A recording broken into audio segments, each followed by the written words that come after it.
함께하며 여러분의 내일을 응원합니다. 성공을 부르는 좋은 습관, 성공예감 이대호입니다. 성공예감 이대호입니다. 2부의 문을 열겠습니다. 10시 5분 지나가고 있습니다. 자, 저희가 경제상식 퀴즈 내드렸던 것, 정답은 만화였습니다. 만화. 요즘에는 만화라는 이야기보다 사실은 웹툰이라고 더 많이 부르시죠. 그러니까 책을 통해서 보기보다는 온라인, 모바일로 보시는 분들이 더 많기 때문인데요. 잠시 후에는 한 웹툰 작가와 또 이야기를 나누는 시간이 있습니다. 잠시 한번 정답장 보내주신 분들 글 좀 읽어드려야죠. 오성민 님이 어릴 적에 만화가 좋아서 만화 작가의 꿈을 키운 적이 있으시다고요. 그리고 6824님은 남편이 건강이 좋지 않아서 가끔 병원에 입원을 합니다. 첫 번째 요구사항이 만화 빌려오라는 겁니다. 그렇죠. 예전에 항상 병문안 갈 때 이 만화책을 몇 권씩 이제 빌려다가 갖다 주면 또 좋아하는 사람들이 있었습니다. 그리고 김영자님이 만화책을 읽다 보면 동심으로 돌아가는 기분이 들 때가 있거든요. 갱지 느낌, 그 특유의 냄새랑 질감도 너무 좋아요. 그렇죠. 만화책은 왠지 그 종이도 다르죠. 그리고 문은미님, 겨울에 이불 속에서 귤 까워 먹으면서 만화책 읽으면 정말 행복했었죠. 그렇죠? 그게 소소한 행복 아니었겠습니까? 이호재님, 만화 같은 세상에서 그래도 성공 예감만은 현실 같아요라고. 감사합니다. 좋은 말씀 감사합니다. 증시 상황 한번 보고 만화 이야기 이어가 볼게요. 지금 코스피가 0.5% 오르고 2627 가리키고 있고요. 코스닥은 0.06% 오른 그냥 강보합 정도입니다. 859 선을 가리키고 있고요. 원달러 환율은 1333원. 오늘 증시나 환율이나 큰 변동은 현재까지는 없는 상황입니다. 출퇴근 시간에 전철이나 버스 안에서 이 웹툰 보시는 분들 굉장히 많습니다. 한 포털 회사에 따르면요, 한 달 기준으로 전 세계 1억 8천만 명의 구독자들이 이 만화, 웹툰을 즐긴다고 하네요. 웹툰 작가 잘만 하면은 정말 큰 성공을 또 거둘 수도 있는 시대이고요. 이게 또 해외로 뻗어나가고 드라마나 만화로 재탄생하기도 합니다. 이제는 우리나라의 또 대표적인 산업으로 커지고 있는데요. 오늘은 웹툰 작가 이종범 작가와 함께 이 웹툰 세계를 한번 속속들이 들어가 보겠습니다. 안녕하세요. 네, 안녕하세요. 이종범 작가님. 네, 15년차 만화가 이종범입니다. 15년이나. 그렇게 됐습니다. 어떻게 벌써. 대단하십니다. 그 대표작이 네네. 닥터 프로스트죠. 네, 맞습니다. 이게 네이버에서 엄청 오랫동안 연재가 됐더라고요. 네, 10년 동안 연재했으니까요. 그렇게까지 길게 할 작품은 아니었던 것 같지만 해보니 맞습니다. 그렇게 됐더라고요. 닥터 프로스트는 어떤 작품이었나요? 네, 제가 연재를 시작했던 당시에는 웹툰계에서 전문 소재를 다루는 작품이 좀 없었는데요. 제가 전공이 심리학이었다 보니까 이제 심리학자가 나와서 수많은 정신질환이나 마음의 병 같은 것들, 그런 것들을 치료해주는 내용으로 시작했다가 뒤쪽에 가면 한국 사회의 여러 가지 심리적인 문제로 인해 발생하는 병폐들이라거나 사회 현상 이런 것들에 대해서 다루는 그런 내용으로 좀 확장되는 전문 심리학 소재 전문 만화 이렇게 소개하면 되겠네요. 그러니까 학교에서 심리학을 전공을 하셨고 네네. 또 만화를 좋아하셨고 그렇죠. 그걸 두 개를 접목을 해서 심리학을 다룬 만화를 만드신 거고요. 그렇게 되네요. 근데 보니까 의학 전문 용어도 많이 나오더라고요. 네, 아무래도 전문 소재를 다루려면 수많은 분들을 취재를 해야 되고요. 공부를 해서 그려야 되기 때문에 그런 부분들이 나올 수밖에 없습니다. 거기 보니까 막 자문해 주신 의사 선생님들 성함도 나오고. 그렇죠. 웹툰에. 야, 근데 그거를 10년 넘게 하셨다. 근데 사실 10년까지 이렇게 하나의 뭐라 해야 됩니까? 만화 소재? 네네. 제목을 그렇게 쭉 가져가는 경우가 많지는 않잖아요. 네, 근데 작품마다 좀 달라가지고요. 왜 드라마 같은 경우도 얼마나 길게 하냐고 물어보면 단편도 있지만 굉장히 장수하는 드라마도 있잖아요. 마찬가지로 만화 같은 경우도 처음 계획했을 때는 한 1년만 해야겠다 싶다가도 독자들의 반응이라거나 이런 것들을 보다 보면 3년, 5년 늘어나는 경우도 있고요. 정말 작품마다 다른 것 같아요. 생명력이라는 것이. 이걸 또 시즌제로 하기도 하고. 맞습니다. 이거를 10년 넘게 하셨다. 그것도 네이버라는 핵심 포털에서. 그러면 이게 저희가 경제방송이다 보니까 이 웹툰으로 얼마를 버셨습니까? 여쭤보고 싶은데 벌써 여쭤보면 좀 신뢰가 될 수도 있어서 가장 많이 들어오는 질문이죠. 뒷부분에 여쭤볼게요. 뒷부분에. 알겠습니다. 우선은 웹툰 하나 보면은 네네. 한 편이라고 해야 될까요? 네. 한 편 보는데 꽤 길더라고요. 지금은 그렇게 됐습니다. 스크롤 쭉쭉쭉쭉쭉 내리고. 네네. 예전처럼 무슨 뭐 한 32컷 뭐 이렇게 끝나는 것도 아니고 네네. 50컷, 60컷 이렇게 넘어가기도 하더라고요. 지금은 평균이 80컷이고요. 근데 처음 나왔을 때는 뭐 스크롤 한 2번 내리면 끝나는 네, 되게 짧은 거 많은데. 짧은 일상 만화나 개그 만화, 사컷 만화들도 많았지만 그래서 그거는 그게 이제 웹툰이니까 짧게 본다 막 이랬었던 건데. 그게 한 15년 전의 얘기였고요. 지금은 긴 호흡의 장르물이나 뭐 무협, 판타지, 스포츠, 연애물 이런 게 다 들어왔기 때문에 그 독자분들이 포만감을 느낄 수 있는 최소한의 분량이 얼마일까에 대한 연구도 되게 오래 진행이 됐어요.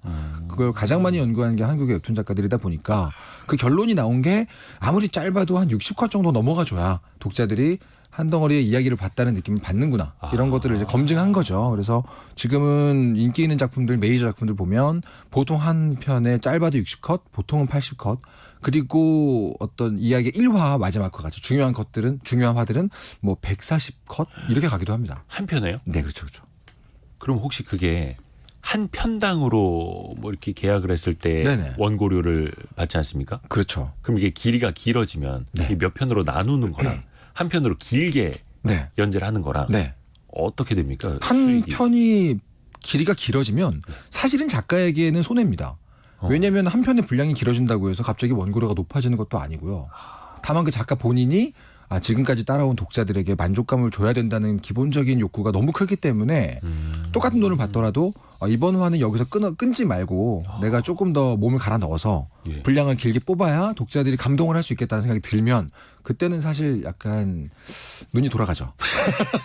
그러니까 이 정도 돈 받고 이렇게 일해도 되나 싶은 느낌이 안 드는 건 아닌데 댓글을 보잖아요. 네. 그럼 그 독자들이 지난주부터 기다려온 게 다 보인단 말이죠. 그럼 여기서 내가 좀 더 고생하자 마음이 들 때가 있어요. 그렇게 마지막 화를 그릴 때 뭐 2배 그리고 하는 거죠. 어떤 직업의식, 책임의식. 그 작가로서의 어떤 에고, 어떤 그 자존심 같은 것도 있고요. 네. 저의 얄팍한 생각으로는 60컷짜리를 이제 10컷이 6편으로 나누면 6배를 벌지 않을까 생각이 드는데 꼭 그런 것만은 아니고요. 그럼 독자들이 안 보아주겠죠. 그럴 수도 그러면 이제 고로가 낮아지겠죠. 그래서 그 연구의 결과가 지금 최소한 5, 60컷 이렇게 된다. 80컷까지 갑니다. 80컷까지. 네. 그러면 그거를 예전에는 만화 그리시는 분들이 일일이 스케치하고 채색하고 이렇게 하신 거잖아요. 네네. 다만 그게 컴퓨터, 전자펜 네. 이걸 활용한 건데 네네. 그걸 그러면 일일이 다 하게 됩니까? 아니면 사람들이 좀 나눠서 하게 돼요? 어떻게 돼요? 정말 다양한데요. 예. 뭐 좀 이해하기 쉽게 설명을 드리자면 혼자서 시나리오 쓰고 찍고 편집 다 하는 단편 영화가 있고 정말 블록버스터 영화가 있는 것처럼 네. 웹툰에서도 작가 혼자서 거의 모든 걸 다 하는 작품도 있지만 어시스턴트라고 부르는 이제 옛날에는 문화생이라 불렀지만 지금은 이제 문화생보다는 직원에 가까운 게 어시스턴트예요. 그 어시스턴트 분들을 고용을 해서 뭐 적게는 한두 명, 많게는 막 5명 넘게 고용해서 하는 경우도 있고 그리고 다양하죠. 그런 경우는 이제 각 공정별로 좀 일을 분담해서 맡기기도 하고 작가는 영화로 치면은 감독에 해당하는 느낌으로 좀 빠지는 경우도 있고요. 다양한 스펙트럼이 있습니다. 그러네요. 네네네.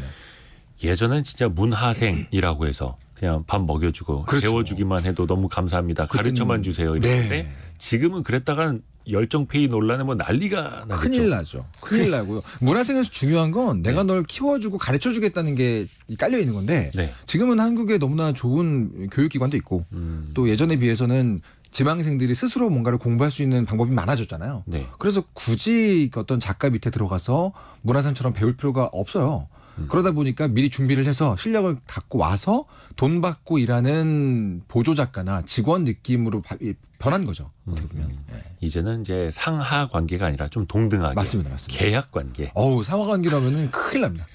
이제 선진국이 되었으니까 우리 미래의 동료니까요, 또. 미래의 동료. 네네네. 또 중요한 게 사실 만화는 상상력의 산물 아닙니까? 네네. 근데 그거를 또 그냥 앉은 자리에서 뭐 그냥 막 떠오르는 걸 또 아닐 테고요. 창작을 한다라는 게 또 괴로운 일이기도 하잖아요. 네네. 어디서 그 소재들을 떠올리세요? 보통 작가님들마다 자기가 관심 갖고 있는 대상을 좀 들여다보는 걸 좋아하거든요. 관심 대상. 어떤 분들은 그걸 뭐 덕질이라 부르기도 하지만 네네. 또 어떤 분들은 공부라 부르기도 하는데 다들 뭐 취재라 부르기도 하고요. 그럼 저 같은 경우는 전문 소재를 좋아하니까 네. 또 전문직을 가진 사람들의 일상 같은 게 어디서 나온다 그러면 저도 모르게 들여다봐요. 막 하루 종일 앉아서 보고 있어요. 네네네. 근데 또 제 동료 작가 중에서 지금 10대 청소년들의 학교 생활이 주 소재인 분은 뭐 학교 인근에서 커피숍에 앉아서 아이들 등하교하는 모습, 뭐 싸우는 게 가끔 보이면 어떻게 싸우나 뭐 이런 것들 들여다보거든요. 네. 그러니까 관심 갖고 계속 이렇게 보는 데서 꽤 많은 소재가 나옵니다. 관찰이 굉장히 중요하고 실제로 뭐 경제 만화 그리시는 동료분들 보면 네. 본인도 계속해서 경제 뉴스 늘 챙겨보고 본인도 투자해보고 이런 게 있더라고요. 그래서 아무래도 이게 큰 의미에서 보면 다 비슷하게 공부 취지의 덕질 비슷한 게 아닌가 싶은 마음이죠. 진짜 궁금해서 그런데요. 네. 경제 만화가 네네. 이 돈이 됩니까? 사람들이 봅니까? 경제 만화를? 왜냐하면 네네네. 사실 이제 경제라는 것 자체가 다른 만화 소재보다 네. 굉장히 딱딱하고 어렵거든요. 네. 그 경제 만화에도요. 예. 경제 교육 만화가 있지만 예. 경제 극도 있고요. 그런 경우는 뭐 경제적인 것들을 둘러싸고 있지만 사실은 정치극처럼 드라마가 더 중요하죠. 재벌집 네. 막내 아들처럼. 그런 느낌이죠. 아. 그것도 경제에 대해서 아무것도 모르는 사람이 그리면 재미없을 수 있거든요. 그런 근데 또 작품도. 경제를 너무 잘하는 사람이 그리면 더 재미없을 거예요. 그런 경우는 이제 학습 만화로 많이들 빠집니다. 그것도 좋아하시는 분들 많이 계세요. 학습 만화. 그럼요. 제 데뷔작도 투자의 여왕이라고 아예 그 투자에 대해 아무것도 모르는 사람이 배워나가는 내용으로 데뷔를 했어요. 대표작을 하기 전까지는 저도 그런 걸 했죠. 아하, 그렇군요. 그리고 또 작가님이 네이버 웹툰에 이제 진입을 하셔서 거기서만 10여 년 네. 연재를 하신 거잖아요. 네, 그때는 그 네이버 웹툰도 초창기였을 거고요. 그렇습니다. 처음에 어떻게 시작을 하신 거예요? 이게 그 큰 포털 사이트랑 같이 협업을 한다는 것 자체가 쉬운 게 아니잖아요. 아무래도 그렇죠. 아무런 경력도 없는 지망생이나 갓 졸업한 전공생 같은 경우에는 아무래도 공모전이나 네. 그런 대형 플랫폼에서 아마추어 작가들을 위해서 열어놓은 게시판이 있어요. 그곳에서 뭐 고료는 없지만 독자들에게 보여주기 위한 아마추어 게시판, 뭐 도전 만화가 이런 것들이 있거든요. 일종의 막 등단하듯이. 네네네네. 음악으로 치면 버스킹 같은 거죠. 그런 곳을 통해서 가는 경우가 많은데 경력이 조금 생기고 나면 그런 대형 플랫폼의 만화 담당자들에게 직접 내 원고를 보내서 투고라고 하죠. 그렇게 도전할 수가 있습니다. 그래서 지금은 크게 세 가지 종류의 눈이 있는 거죠. 공모전이 있고 투고가 있고 그다음 그런 아마추어 게시판이 있고. 근데 결국 이쪽은 그렇게 정식으로 열려있는 문과 무관하게 재밌는 작품을 그리기만 한다면 사실은 모든 플랫폼에서 관심을 가져요. 예전에 어떤 작가님은 그 뭐였죠? 그냥 취미 생활하는 커뮤니티에 네네. 계속 정기적으로 자기가 그려서 올렸는데 그렇죠. 사람들이 알아보고 그때부터 그냥 취미 생활이 정말로 작가가 된. 네. 그러니까 그렇게도 가능한 거네요. 그럼요. 정해진 루트가 있는 건 아니고. 아까 방금 말씀드린 건 이제 대문 같은 거고요. 예. 수많은 쪽문이 있습니다. 예를 들면 아까 버스킹이라고 잠깐 비유를 드렸는데 네네네. 본인이 활동하고 있는 뭐 인터넷 커뮤니티 같은 데서 그냥 꾸준히 퇴근하고 한 컷씩 그려서 올렸는데 그 인기가 많아졌다. 그러면 이런 대형 웹툰 플랫폼의 담당자들은 언제나 그런 커뮤니티들에서 만화가 올라오면 봅니다. 언제나 새로운 작가를 또 등용을 해야 되기 때문에 그렇기 때문에 그런 큰 문이 아니더라도 평상시에 만화를 그냥 취미삼아 그리는 사람이라면 대부분의 경우에는 기회가 있죠. 물론 대형으로 가는 것은 좀 더 어려울 수 있겠지만 네. 어디에서든 노출할 수 있는 기회는 열려 있다고 봐야죠. 그러네요. 오늘 저희 지금 이야기 나누는 분은 닥터 프로스트라는 이제 대표 작품을 쓰신 웹툰 작가 이종범 작가와 함께하고 있는데 사실 이종범 작가님이 그 교단에 저 대학 강단에 서시기도 하지 않아요? 네, 한 6, 7년 정도 전공 학과에서 교수 생활을 하다가 지금은 대학교는 관두고 아카데미에서 또 멘토링을 하고 있어요. 그래서 약간 좀 산업적인 것도 좀 한번 좀 여쭤보고자 하는데 우선은 거의 다 만화였다가 언제부터 이게 웹툰이라는 시장이 열리게 됐을까요? 웹툰을 어떻게 정의하냐에 따라 조금씩 사람마다 다른데요. 사실 한국의 만화가 제일 발전했던 시기가 95년도쯤이거든요. 95년. 그때가 지금 많은 분들이 기억하시는 만화 잡지 세대, 출판 만화 때의 황금기예요. 95년부터 99년까지 그 한 4, 5년 동안 거짓말처럼 몰락하기 시작합니다. 그때 인터넷 초창기여서 막 뜬 게 아니고요? 출판 만화 시장이 몰락하기 시작했죠. 출판 만화 시장이. 잡지 폐간이 계속 되어가던 때가 95년 이후에 한 5년 기간이에요. 90년대까지만 하더라도 사실 만화 잡지 많았죠. 많았죠. 매주 나오는 잡지 사러 줄 서고 그랬잖아요. 무슨 점프, 챔프. 그 두 가지가 대표적인 케이스죠. 그런데 이제 한 99년도쯤 되면 이제 한국 만화 출판 만화 잡지들이 거의 다 폐간한 상태고 몇 개만 남아있는 상태였거든요. 근데 만화가들은 사실 그대로 있잖아요. 그럼 그분들이 어디서 활동을 할 거냐 이런 상황이었는데 그 99년 2000년대쯤에 한국에서 많이 보였던 게 개인 홈페이지, 네네네. 그다음에 블로그 네. 이런 게 막 나오기 시작했지 않습니까? 그때 거기다가 그냥 한 컷씩 올리기 시작한 게 웹툰의 시초라고 보는 사람들도 있어요. 개인 홈페이지 만화, 일상툰 이런 것들. 하지만 이제 정식으로 지금 보고 있는 웹툰 같이 플랫폼에 웹툰이 많이 모여 있고 서비스됐던 것은 2000년 완전 초반, 2004년 이 전후에 네. 다음 만화소 세상과 네이버 포털 이 두 가지가 생기면서부터 이제 정식으로 웹툰 시장이 열렸다고 볼 수 있죠. 아, 그래요. 그럼 웹툰도 이게 시대별로 좀 특징이 있습니까? 그럼요. 초창기랑 네네네. 어때요? 아이돌 문화 좋아하시는 분들이 1세대 아이돌, 2세대 아이돌 이렇게 기억하시잖아요. 그렇죠. 웹툰도 초반부에는 일상적인 이야기와 개그 만화가 주를 이뤘던 시점이 있어요. 예. 물론 그때도 당연히 미생 그리신 윤태호 작가님의 내부자들이라거나 강풀 작가님의 순정 만화 이렇게 스토리 만화가 있었지만 네. 그런 작품들은 수적으로 좀 적었고요. 대부분의 사람들이 뭐 출퇴근하다가 지하철에서 잠깐씩 보는 웹툰들은 대부분 마음의 소리 같은 것들 짧고 일상적인 얘기들이 많았고요. 그러다가 2008년 10년 요 사이 때쯤에 본격적으로 유료화 시장이 열리거든요. 이 전까지는 웹툰이라는 것은 보는 사람들은 다 무료로 보고요. 네. 그 트래픽이 광고 수익으로 바뀌어서 그걸 가지고 작가들에게 고료로 나가는 방식이었어요. 그렇기 때문에 인기 있는 작가들은 좀 고료를 많이 받고 인기가 없으면 고료가 좀 낮은 정도 차이가 있었죠. 근데 이제 2010년 전후로 해서 유료화가 시작이 되면 그때부터는 독자들이 원래 무료로 보던 건 무료로 보지만 미리 다음 주 걸 먼저 보고 싶어. 이런 식의 어떤 욕망이 생기잖아요. 그런 추가로 생긴 욕망에만 과금을 시작하는 방식으로 유료화가 열립니다. 그때부터는 기존 시장에 비해서 엄청나게 많은 금액이 들어오게 되고 매출이 들어오게 되는 거죠. 그때부터는 사실은 매출을 중심으로 해서 기존에 있었던 어떤 일상 만화만 많은 게 아니라 뭐 판타지 무협, 뭐 로맨스 판타지 정말 많은 작품들과 장르들이 꽃을 피게 되죠. 그게 2010년 전후고요. 저도 이제 그때부터 본격적으로 시작을 했고 그 이후에 2014년 5년이 지나면서부터는 개인 작가들만 있었던 시대가 지나가고 스튜디오 시스템이 도입이 됩니다. 네. 이건 이제 한 명의 작가가 몇 명의 어시스턴트를 고용해서 화실처럼 운영하는 작품이 아니라 네. 회사 차원에서 검증받은 웹소설 원작을 IP를 구매하고 거기에 이제 작화가를 비롯한 팀을 한 10명에서 15명씩 가끔 투입하기도 하고 그렇게 해서 뭐 블록버스터 같은 느낌의 굉장히 규모가 크고 퀄리티도 높고 분량도 많은 종류의 만화라고 할 수 있는데 그런 것들을 제작하는 곳도 생겼죠. 그렇게 세대가 좀 지나가고 있는 것 같아요. 혹시 지금은 어때요? 정말로 지금은 장르만 하더라도 셀 수 없는 종류가 있는 것 같은데 네네. 가장 최근에 좀 유행한다라고 해야 될까? 좀 흐름을 좀 잘 타고 있는 장르는 어떤 게 있을까요? 언제나 인기 있는 장르는 학원 액션이라고 볼 수 있는 학원 10대 액션? 학원 액션이요. 네. 10대들을 주인공으로 한 액션 만화, 로맨스, 청춘 성장물이 언제나 인기가 많지만 그래도 뭔가 키워드로 보자면 한 5년 정도 전부터 많이 회자되던 키워드는 회빙환이라는 말이 있어요. 네?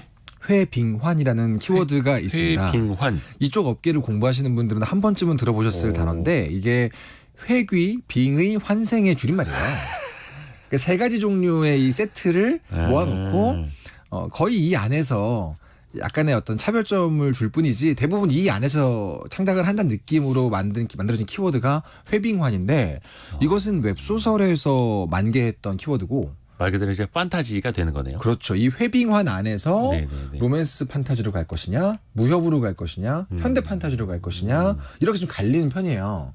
그러니까 장르 문학의 뒤를 잇는 것이 웹소설 쪽의 이 회빙환 키워드고 네. 이 회빙환 키워드 안에서 웹툰화되는 작품들이 좀 늘어나고 있죠. 근데 이건 이제 매출 기준에서 중요한 키워드라 볼 수 있지만 여전히 그것과 무관하게 굉장히 개성 많은 개인 작가들의 작품들도 있습니다. 야, 그러네요. 학원물도 거의 어떻게 보면 영원한 소재가 그렇죠. 되는 거고요.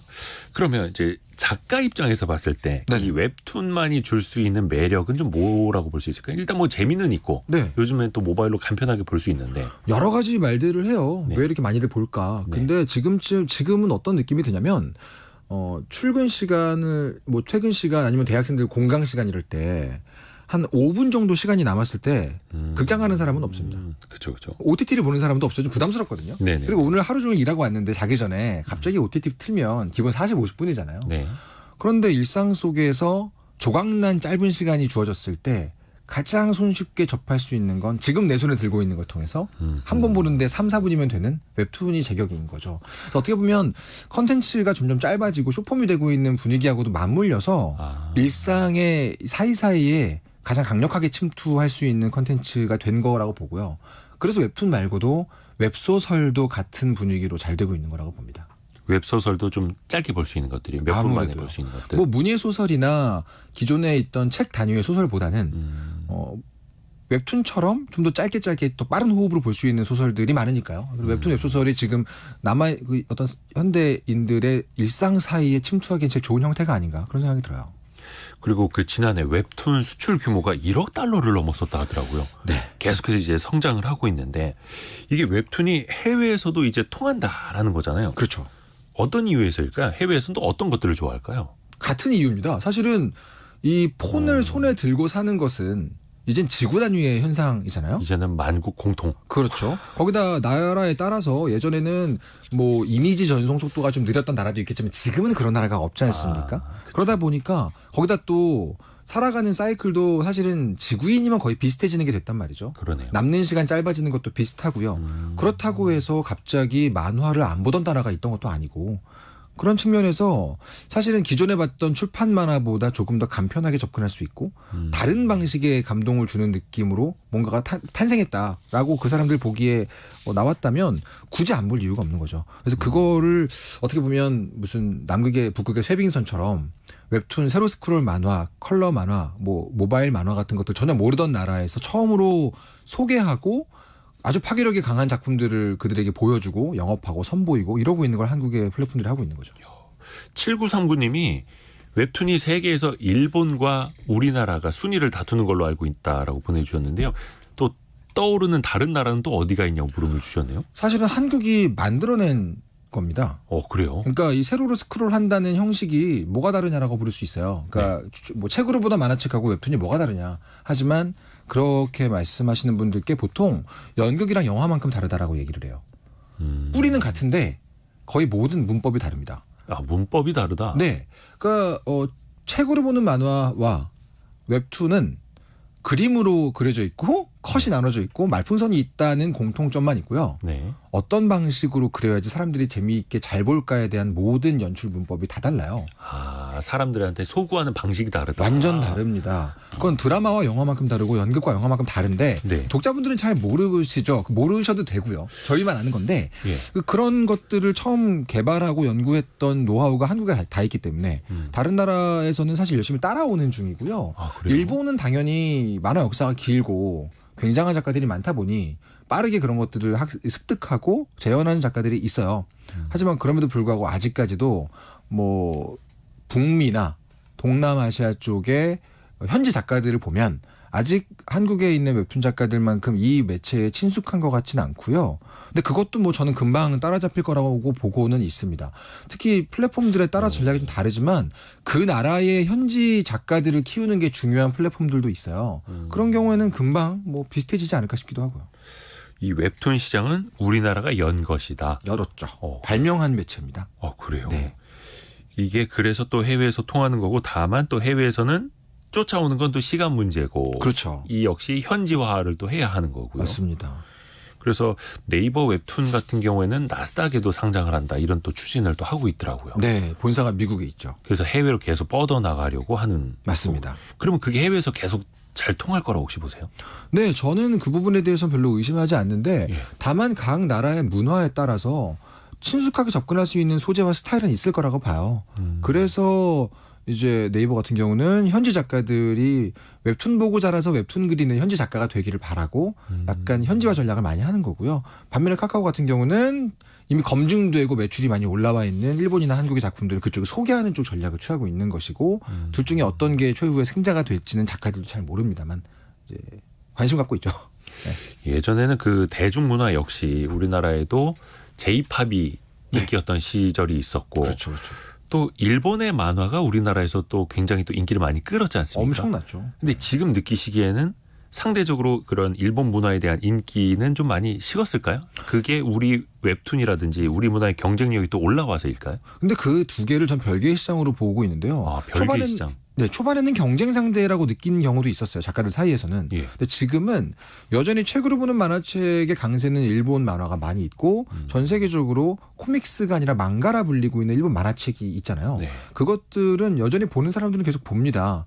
다만 모바일을 통해서 주로 웹툰을 소비하던 사람들은 꾸준히 웹툰을 소비하고 있고 그런 사람들이 늘어나고 있기 때문에 또 다른 종류의 시장이 열리고 있는 느낌이 좀 들어요. 네. 실제로 얼마 전에는 일본의 대형 만화 출판사의 담당자 편집자들이 한국으로 단기 연수를 일주일 정도 왔었어요. 이게 이제 세로스크롤 만화에 대한 여러 가지 노하우와 역사 같은 것들을 현지에서 배우고 싶어서 온 거죠. 거기서 강의를 한 적이 있는데 굉장히 신기해하고 재밌어하더라고요. 이게 그냥 만화를 그려서 세로로 배치해서 사람들이 스크롤 다운하면서 보도록 하는 게 끝이 아니라 네네네. 그 안에 여러 가지 이제 노하우가 있다라는 거죠. 그렇죠. 야. 이게 또 들어가 보면 끝이 없는 세계입니다. 야, 그러네요. 네. 그래서 어찌됐든 간에 지금 정부에서도 이 웹툰을 산업화하고 웹툰 산업을 또 해외로 많이 진출시키기 위해서 또 노력도 하더라고요. 네네. 또 최근에 보니까 도서 정가제라는 게 있는데 네네. 웹툰하고 웹소설은 제외한다라는 네. 방침을 또 세우기도 했었고요. 그렇죠. 그러면 이게 온라인에서는 웹툰, 웹소설 신작도 그럼 많이 또 할인할 수 있고 이러한 겁니까? 네, 맞습니다. 왜냐하면 웹툰 시장에서 웹툰 웹소설에서 아주 중요한 축 중에 하나는 어떤 식으로 독자들을 유입시킬 것인가에 대한 고민들이거든요. 네.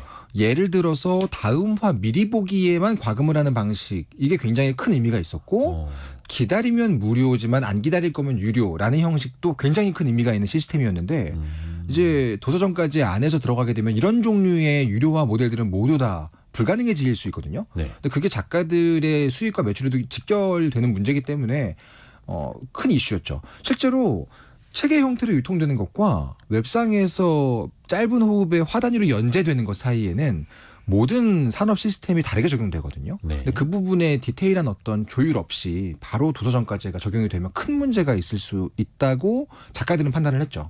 다행히 근데 이번에는 이건 좀 다른 형식의 유통 시스템이다라는 것이 받아들여졌기 때문에 제외가 된 게 아닌가 그렇게 생각을 하고 있어요. 그 아까 잠깐 말씀 중에 기다리면 무료라는 네네. 표현을 해주셨는데 그래서 기다무라고 기다무. 네? 기다무라고 줄여서 이걸 또 얘기하죠. 별 다 줄이네. 여긴 다 별 다 줄입니다. 여기는 거의 다 줄여서 얘기해요. 네. 기다무 네. 기다리면 무료. 근데 이게 바로 딱 그 회차가 떴을 때는 유료인데 네. 한 일주일 뭐 열흘 뒤 언제 풀립니까 이게 무료로? 점점 짧아졌어요. 이제는 어떤 작품은 2시간. 네? 그건 이제 독자들이 어느 정도의 2시간? 페이스로 보는지에 대한 아주 많은 연구를 통해서 예. 어떤 작품은 일주일 기다려서 네. 이제 뭐 일주일 후에 무료가 되는 경우도 있지만 어떤 프로모션 기간 동안 뭐 신작이 들어왔다 그러면 3시간마다 하나씩 열어준다거나 이런 시스템을 열기도 하고요. 정말 작품마다 장르마다 아니면 이제 뭐 연령대가 어느 정도가 많이 볼까 싶은 거에 따라서 네. 다른 시스템을 적용하고 있죠. 그래서 사람들이 계속 알림 기다리고 있다가 네네네. 뜨면 야 떴다 그러면서 지금 딱 보는 거예요. 그렇죠. 보다가 다 봤어. 그 다음 화는 유료인데 이제 강의 들어가요. 이번 강의 끝나면 무료가 돼 있겠지. 이런 분도 계시고 여러 가지 방식이 있죠. 하지만 이제 또 요. 웹툰을 많이 소비하시는 분들은 그냥 돈을 쓰시죠. 감사하게도. 이게 산업 측면에서 보면은 네. 최적의 그러니까 최상의 결과물을 뽑아내는 걸 또 적용을 해야 되지 않습니까? 아무래도요. 어찌됐든 간에 이것도 이제 회사 차원 네. 또 작가들도 벌어야 되니까. 그럼요.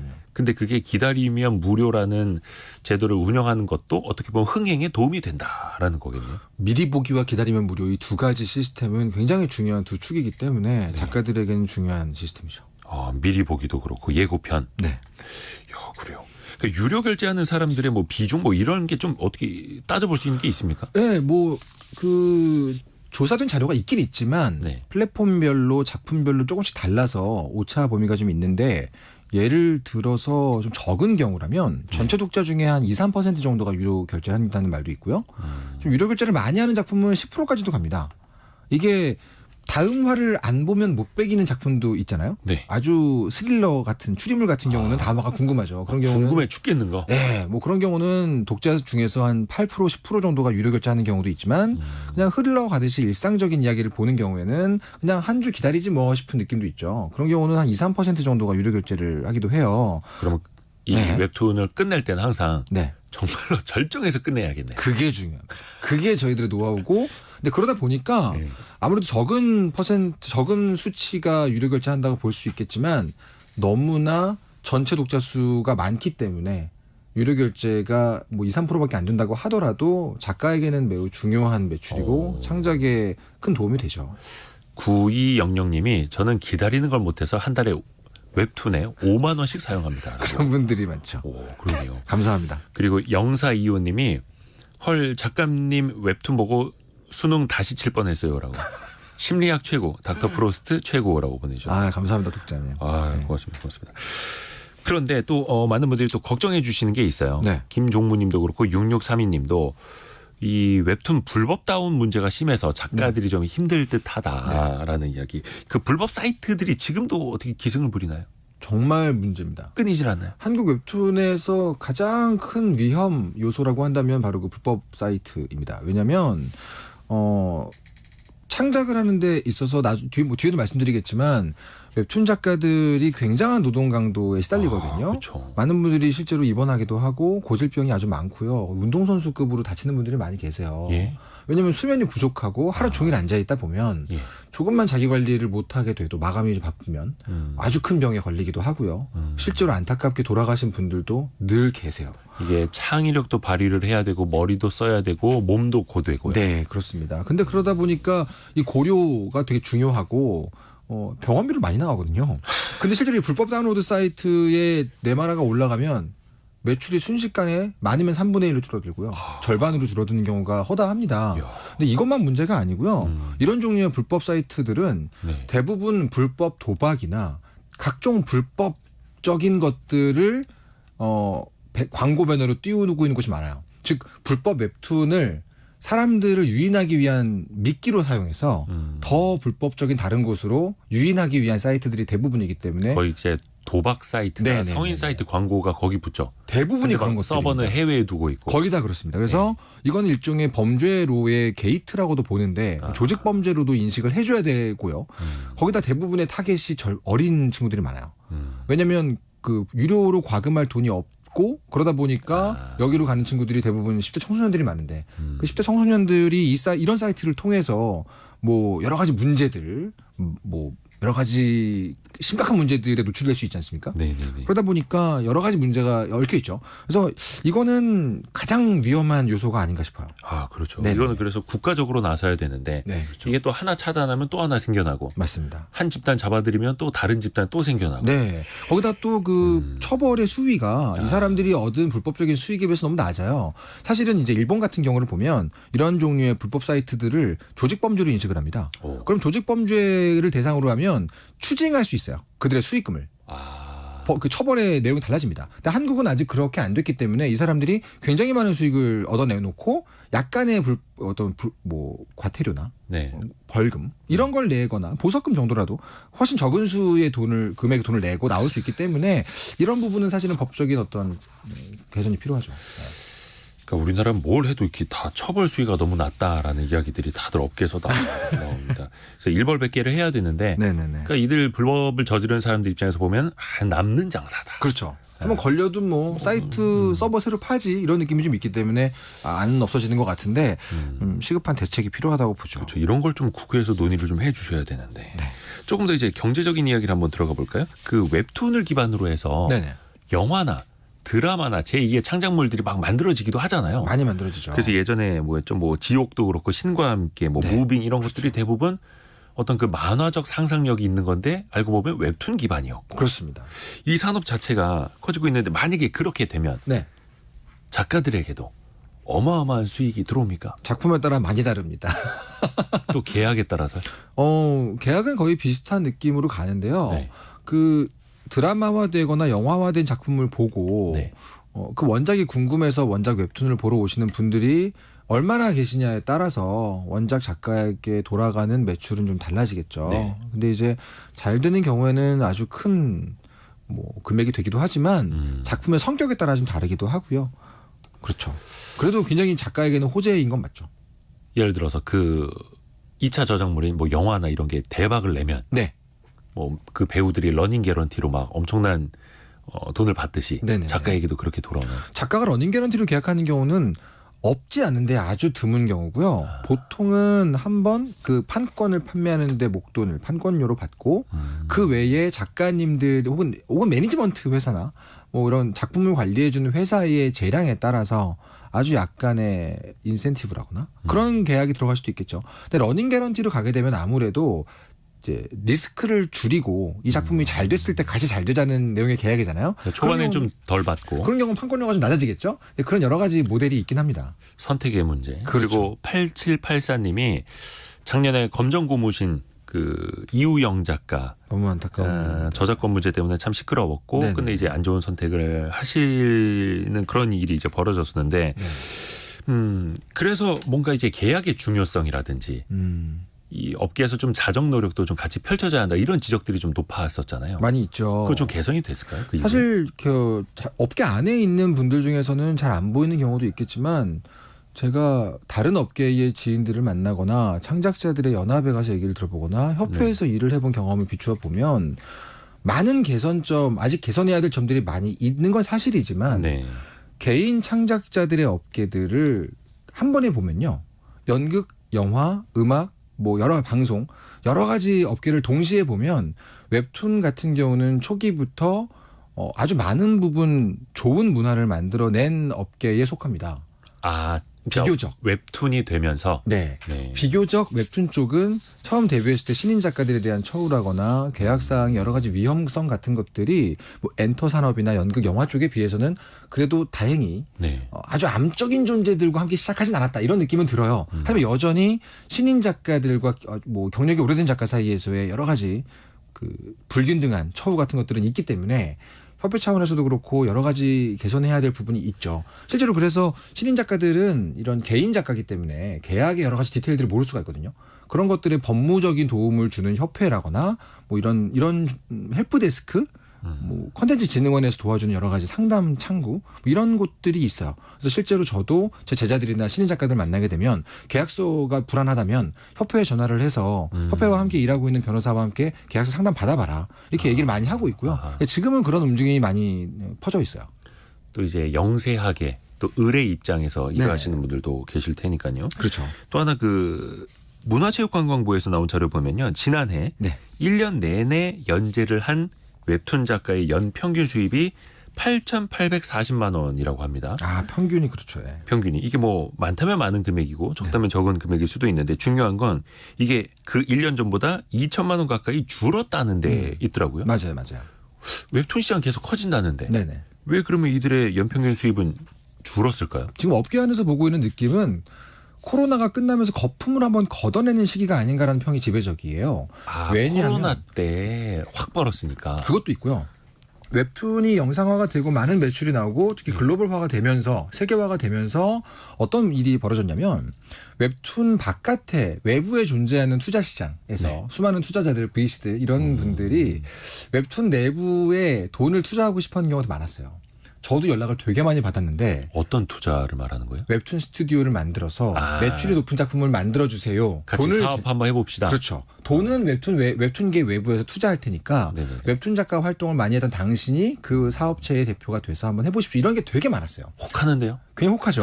하지만 문제가 뭐냐면 네. 그런 방식으로 생겨난 웹툰 스튜디오, 아까 얘기했던 그런 스튜디오가 아주 많았기 때문에 네. 그 안에서 역량도 다르고 그리고 코로나가 끝난 여파도 있고 해서 지금은 그렇게 빠르게 많이 생겨났던 웹툰 제작 스튜디오나 회사들이 그중에서 역량이 좀 없거나 부족한 곳들부터 차례대로 합병되거나 사라지는 순서에 있거든요.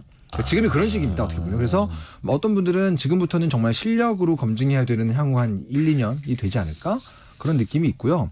실제로 코로나 끝나면서 코로나 초반부에 웹툰 쪽으로 아주 크게 유입됐던 몇몇 장르들의 매출이 많이 줄었습니다. 그게 반영된 게 아닌가 싶어요.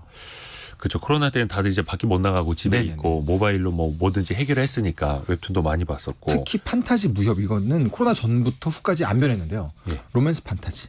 네네네. 주로 이제 여성 독자분들 이런 분들은 코로나 초반에 아주 많이 유입되시고 코로나가 좀 한풀 꺾이면서부터 다시 외부의 다양한 활동으로 가신 게 아닌가라는 파악을 하고 있죠. 저희들은.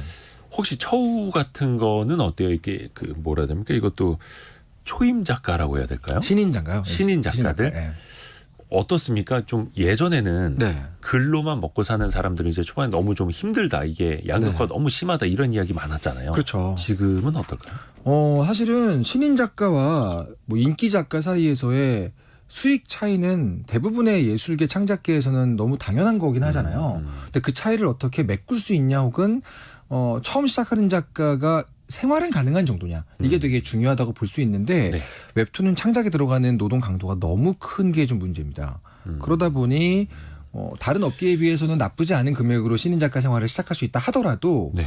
그 중에 많은 금액이 뭐 헬스장 비용이나 치료비, 뭐 병원비로 나가는 경우도 많기 때문에 조금 여러 가지 면에서 처우 개선이 필요하긴 하죠. 근데 이게 업계 안에서 어떻게 가능할지에 대해서는 여러 사람들이 다각도로 고민하고 있어요. 왜냐하면 이게 스포츠 선수랑 비슷합니다. 본인이 잘하면 너무 많은 돈을 벌 수 있지만 본인이 관리를 안 하거나 공부를 안 하거나 연습을 안 하면 또 굉장히 힘들어지기 때문에 이거는 시스템만의 문제는 아니고요. 좀 다각도의 접근이 필요하죠. 오늘 이제 웹툰의 세계 이야기하면서 정말 많이 듣는 단어 중에 하나가 노동 강도. 네네네. 예. 그 또 하나 드는 생각. 요즘에 인공지능 서비스들이 굉장히 고도화되고 있잖아요. 많이 그러니까 내가 얘기하죠. 텍스트로 입력을 하면은 그림을 또 대신 그려주기도 하고. 이거는 위기입니까? 기회입니까? 어떻게 보세요? 사실은 AI 인공지능에 대한 이슈를 둘러싸고 있는 수많은 업계의 공통점은 과도한 공포와 과도한 환상이 공존하고 있는 시기라고 전 봅니다. 사실은 대부분의 어떤 획기적인 신기술이 나오면 그 두 가지가 지배한다고 좀 보는데요. 네. 시간이 좀 흐르고 이걸 직접 좀 써보고 일상화가 돼줘야 좀 더 냉정하게 이 기술을 바라볼 수 있거든요. 근데 웹툰계에서도 마찬가지로 이 인공지능을 통한 이미지 생성을 과하게 두려워하거나 과하게 환상을 가진 분들이 모두 공존해요. 저는 그 가운데에서 지금 당장 우리의 어떤 여러 가지 자리를 빼앗아갈 단계는 아니지만 뭐 그렇게 될 수도 있는 거 아니겠습니까?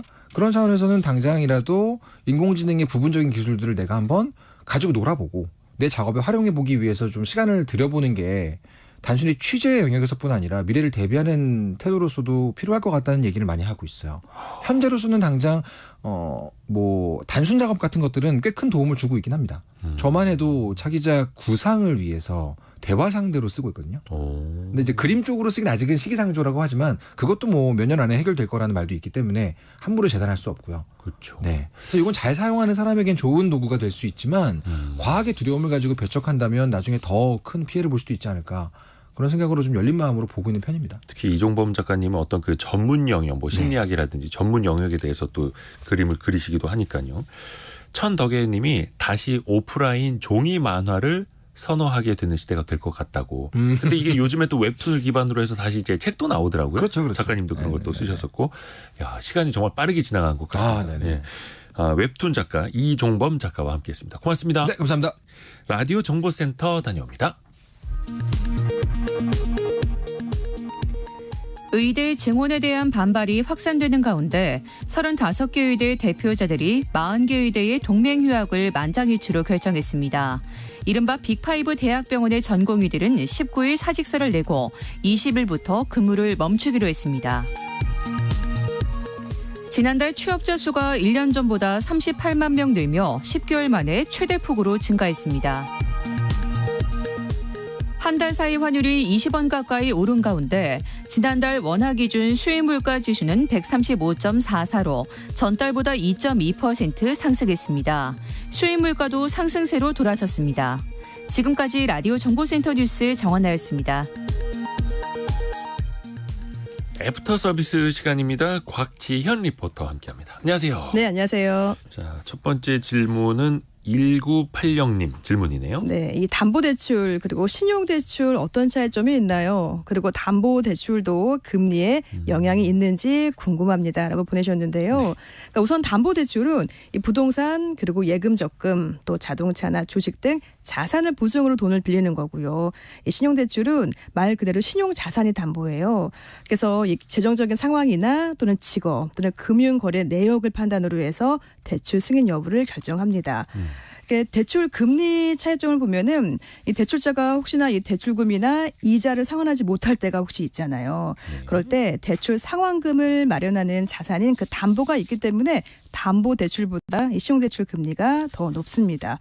그리고 목돈이 생겨서 대출금을 상환할 때 내는 중도 상환 수수료는 그러니까 담보 대출이 더 높고요. 네. 또 대출 절차는 담보 대출 절차가 더 복잡합니다. 그리고 담보 대출도 기준금리 영향이 있는데요. 그러니까 자세한 설명 한번 들어보죠. 건국대학교 부동산학과 유선종 교수입니다.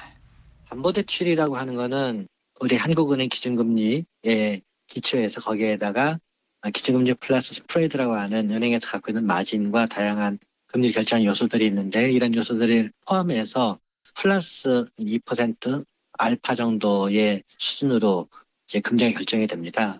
그러다 보니까 지금 기준금리가 3.5%니까 대출금리 은행권 같은 경우는 한 6, 7% 정도 나오고 담보대출 경우에요. 그런데 이런 부분들이 기준금리가 떨어지게 되면은 담보대출에 대한 금리도 좀 낮아지게 될 수 있는 여지들이 있겠죠.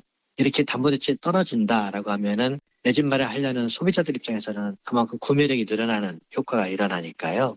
담보대출에 대한 금리가 떨어지면은 조금 더 내 집 마련할 수 있는 동기가 좀 더 유발되겠죠. 그래서 내 집 마련을 위해서 시장에 참여하는 계기가 될 수 있습니다. 네, 다음 질문도 바로 들어보죠. 네, 9278번님이 부동산 시장이 어렵다는 거는 주택 가격이 하락하고 있는 건가요? 라고 보내셨는데요. 다시 건국대학교 부동산학과 유선종 교수의 설명입니다. 기본적으로 부동산 시장이라고 하는 부분들은 수요와 공급의 논리에 의해서 부동산 가격에 직접적인 수요와 공급 영향을 주게 되고 그러한 영향에 의해서 가격이 오르기도 하고 내리기도 합니다. 그런데 요즘같이 부동산 시장이 안 좋아지는 경우 부동산 시장에 냉기가 있다라고 하는 거는 공급 물량은 많아지고 수요자는 많지 않게 되는 이런 상황이 되니까 당연히 가격은 하락되어 있는 이런 상황이 되겠죠. 요즘같이 이제 거시경제 지표가 불안정하고 금리가 막 오르고 이와 관련해서 미분양도 많이 늘어나고 이런 상황이 되게 되면은 가격이 어디까지 떨어질지는 모르니까 내 집 마련 하려고 하는 사람들이 지금이 아니어도 나중에 좀 지나서도 내 집 마련 할 수 있는 기회가 오겠구나 이런 생각을 하게 되니까 아무래도 시장에 참여하려고 하는 수요자들이 점점 줄어들게 되는 겁니다. 마지막으로 짧게 하나만 더 들어볼까요? 네, 저희 1918번님은요. 저희 동네에도 휴업한 주유소 3곳이 있는데 좀 휴업한 주유소 방치에도 문제가 없나요? 라고 보내셨습니다. 그러니까 경영 상황이 어려워서 주유소들이 폐업을 하고 싶지만 폐업을 하려면 그 환경을 복구하는 비용, 토양을 정화하는 비용에 한 1, 2억 원까지도 든다고 하죠. 그것 때문에 주유소들이 그냥 방치만 해둔 경우가 있는데 네. 산업통상자원부에 물어보니까 그 관할 소방서에서 현장을 점검하고 과태료를 부과할 수 있다고 합니다. 물론 이거는 그 현장 상황에 따라서 또 달라지는 거고요. 네. 자, 곽지연 리포터 고맙습니다. 고맙습니다. 내일은 토요일이죠. 예. 주말판 별책 부록이 찾아가는 날입니다. 세계 지도를 펼치면 돈의 흐름이 보인다. 각 나라들 그 경제 상황과 또 우리가 빗대서 좀 배울 만한 것들을 같이 살펴보는 시간이 될 텐데요. 명지대 박정호 특임 교수와 내일 함께 하시면 더 좋을 것 같습니다. 일라디오와 유튜브를 통해서 동시에 또 방송이 됩니다. 내일 또 다시 뵙겠습니다. 성공 예감은 오늘도 여러분을 응원합니다.